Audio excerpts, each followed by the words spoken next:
and welcome back to Rev Endurance Sports and a beautiful December 7th day.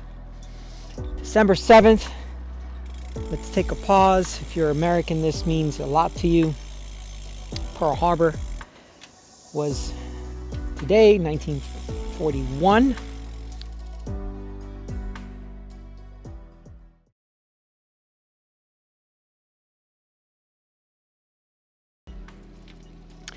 I am on Quest Haven, and the locals know Quest Haven. This is part of the Belgian Waffle Ride, BWR. It then climbs up to Double Peak. And today, what we're going to do is we're going to ride the Ritchie Swiss Cross on some dirt, some pavement. And right now, we're on pavement. It says another 450 feet. We're going to run out of that. So, how's the bike set up? Well, I'm a roadie. So most of the time, my Swiss Cross is set up as a road bike. And the thing is that I initially purchased this bike pretty far back, I don't know, 2014, 15, and I can't remember actually, but the idea was, well, everyone that I ride with, you know, we do gravel on 25 and 28 tires if you had a steel bike like I did, but if I wanted to do something a little bit more aggressive, then why not get a Swiss Cross, and then I could have, you know, 35 mil tire clearance, and I could also put some knobbies if I wanted to. So that was the idea, but it never manifested because I just love riding on the road so much. All right, so now we're on some dirt, and this is really hard packed stuff, and there's a horse, you know, this is used a lot by horses, and so you not only have to pick your line because the sand or gravel or rock, but you gotta watch the horse pies. All right, so here we go. Road's going to end in 300 feet. If you're a cyclist, you look for that because that also means no cars, right?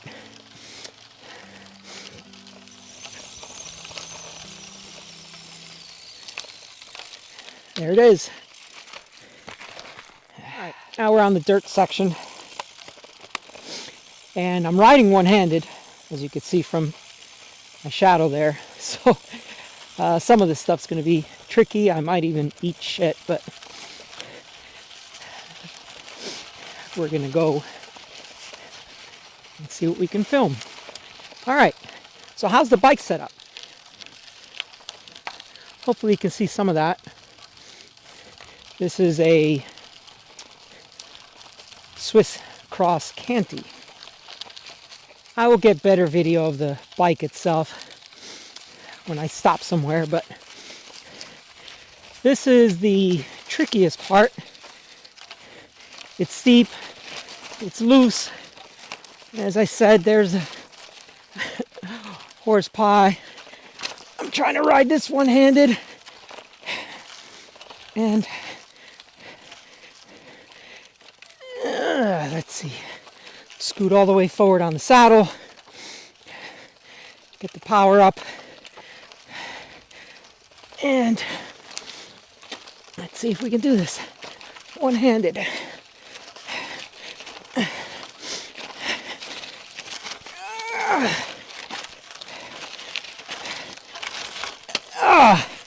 That's it.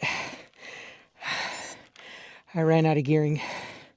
Maybe a good time to talk about the gearing. Because as I said, I'm a roadie. So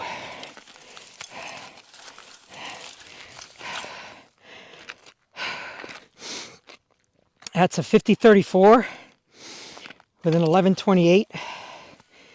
And so obviously it's not enough gearing for gravel, but like I said, I really don't do any gravel riding. So just the view is just amazing though, because we are always surrounded by so much city and traffic. You know, the only thing I have to worry, look at my trail here from when I had to get out of the pedals. But yeah, the only thing I have to worry about now is maybe a mountain biker coming down here, but you know, it's pretty wide, so he should be able to pick his line. Or maybe some guys riding gravel might come through here.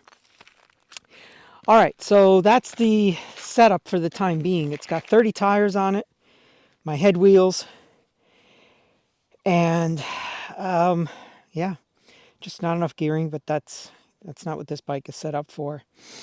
I've ridden this bike on the road more than, as a percentage, more than on dirt. But I thought, okay, you know, people are asking about the Swiss Cross. The Outback videos got quite a bit of traction. I decided to ride the Swiss Cross today because so many people have said, but you have a Swiss Cross and you never ride it. And they are absolutely correct. I never ride the Swiss Cross. It's a great bike. It's just, I just don't use it for what it's for, which is, you know, riding on dirt. And I'm definitely not a cyclocross racer. I've never found an interest to do cyclocross. I'm sorry, I don't mean to offend anyone. I don't know. It just does not interest me in the least. Just like bike packing. Bike packing doesn't interest me in the least. I like riding my bike. I don't like to be camping and all that stuff. I mean, I'm a former Marine, so you know, I spend a lot of time out in the dirt and the bush. So I don't want to do that anymore. Sorry, I got this bug. It just keeps flying around. But yeah, it just doesn't interest me whatsoever to do bike packing or cyclocross. You know, I'm a roadie. I like to get on my bike and I like to ride pavement and I like to ride very far and get, you know, if I'm doing an event, get from point A to point B with minimal stops. Like, I don't like to stop at cafes. That's just not how I'm wired. So some people love that stuff, and that's why they love bike touring. They go out and they're like, oh, let's, you know, they take 8 hours to do a 50-mile ride because they stop at cafes and they do the touristy thing and they take pictures everywhere. That's just never been my thing. So I don't know, maybe someday when I get older, I'm already pretty much 60, so I don't know what older means anymore, but yeah, maybe someday I'll do it. Okay, let's get back on the road so that I can show you some more stuff.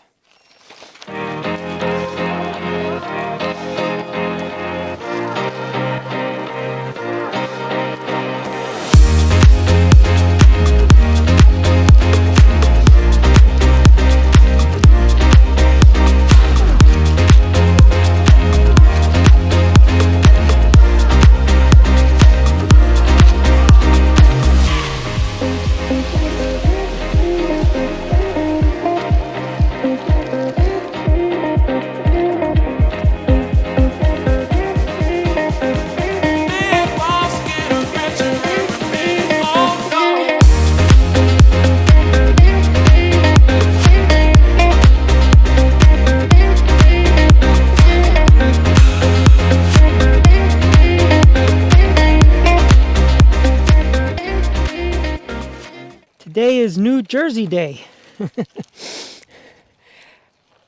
I got a New Jersey today, and I'm really digging it. So it's super, super thin. I mean, you can probably see my bib straps in a different angle, but the sleeves are mesh. And, you know, this is Jesse's design where it has asymmetric look to it. So we have a pink sleeve and a white sleeve, but it's distinctive. And like I said, it's super, super thin, very, very tight and form-fitting. Yeah, so when I was taking the jersey out of the packaging and I handed it to Jess, she goes, "It's so little." And yeah, it's because it's such a stretchy material, it's really it's really tight fitting, very form fitting, race cut, all that. So new jersey, new design. It's winter in the northern hemisphere, but if you want to be ready for those really hot summer rides, it's a great addition to your wardrobe. It is really, really awesome. Today, it is going to be a high of 75. All right, next topic. I have not ever done this, and I think it's important that I do. For all those YouTubers who create videos while they're riding, out on their training routes, or even people that create videos while racing. And I don't mean just like put a camera on your camera mount and that's that. No, I mean, you know, you do different stuff like Chris Miller does, and what's his name? Vegan, whatever his name is now. He's got a different name to his channel now, just because he didn't want to keep going by vegan cyclist. Anyway, maybe it's because I ride solo so much. I just don't have the patience to shoot video while trying to get a training ride in. I mean, I just want to ride my bike. So I wish to applaud people. And lately I've been watching a guy named Andy C. He also changed the name of his channel. I think What the Road Provides or something like that is the new name. And he takes videos while he's out riding. I've just never been able to really do that. Look at this assortment of trees up there. It's like one palm tree, one something else, and one something else. Anyway, I wish to give those folks acknowledgement for providing content while riding their bikes. Personally, I just want to ride my bike and not faff around with setting up the camera, doing a ride by. Oh, that didn't work. Set the camera up again. Another ride by. You know, it's just...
grab a little snack here.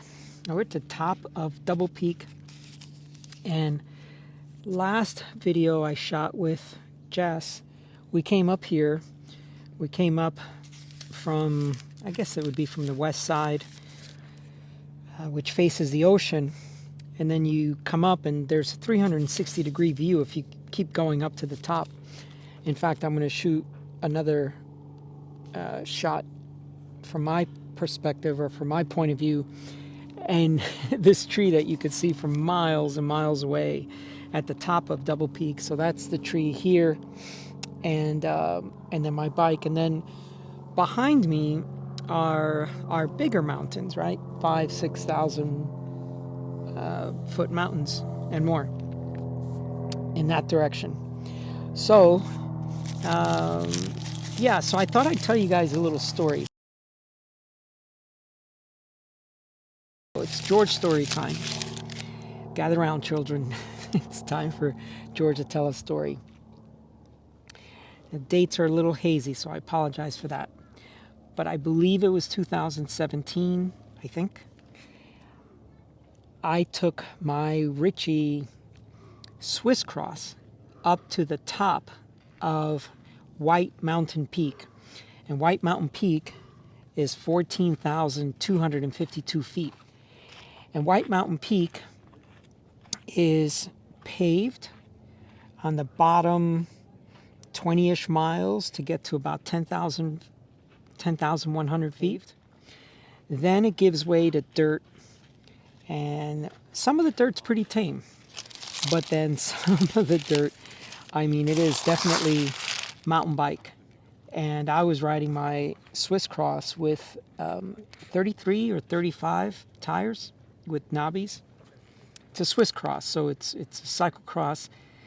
I guess UCI legal tire capacity, so it didn't fit, anything bigger than that. And I didn't have the gearing either, so there was a lot of steep sections. But yeah, I took that Swiss Cross up to 14,252.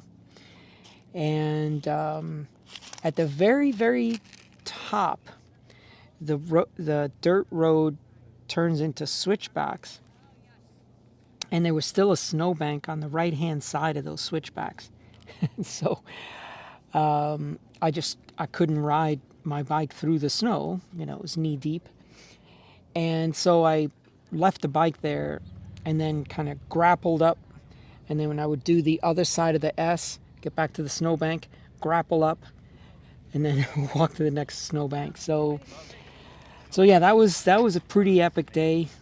And I've been wanting to go back with my Outback so that I can ride from the road all the way up, then stay on the same bike, and then get on the dirt portion with my Swiss Cross. So I've done both the bottom and the top on separate rides, but I haven't done it from all the way from the bottom up. So I'm guessing it would be like 40-ish miles, and I think it would gain like 12,000 feet or something like that. I mean, some ridiculous number, maybe more, 14,000 feet maybe. Anyway, so yeah, so today I'm having a little Sammy with cream cheese and jelly. So it's not all about product. You can eat solid foods on your ride. I mean, like a ride like today, here I am, I'm stopped, and I'm shooting some video for you folks. But on days that I'm going hard and I don't want to stop, then yeah, I put Rev Energy in my bottles and I just drink my calories. But a day like today, might as well just enjoy just beautiful scenery. And I'll give you a shot of it here in a second, but it's just a magical place to live, honestly. Today's December 7th. I think I said it maybe in the previous clip, but I mean, it's 75 degrees out and it's clear blue sky everywhere you look. So let me give you a panoramic view of what's going on. So that's the tree that, I mean, quite literally, you can see it from miles and miles away. And then the Swiss Cross just chilling in the shade. And this was the view I gave you folks last week, so you can see the ocean over there. I'll walk over to the edge, but I just don't want to get too close to those folks so that they can enjoy their time in private in a public place, if you will. And then this is the other side of the view.